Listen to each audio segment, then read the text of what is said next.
Näkyvä maailmankaikkeus rakentuu galakseista. Kaikki liikkuu avaruudessa. Myös galaksit liikkuvat avaruudessa ja pyörivät myös oman keskustansa ympäri.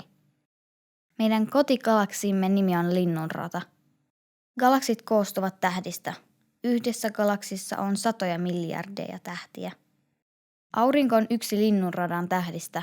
Se kiertää Linnunradan keskustan ympäri. Se kiertää myös oman itsensä ympäri.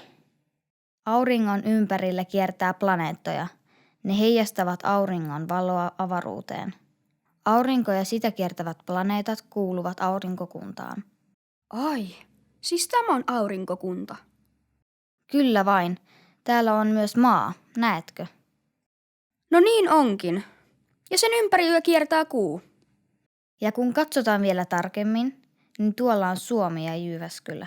Ja me kaksi.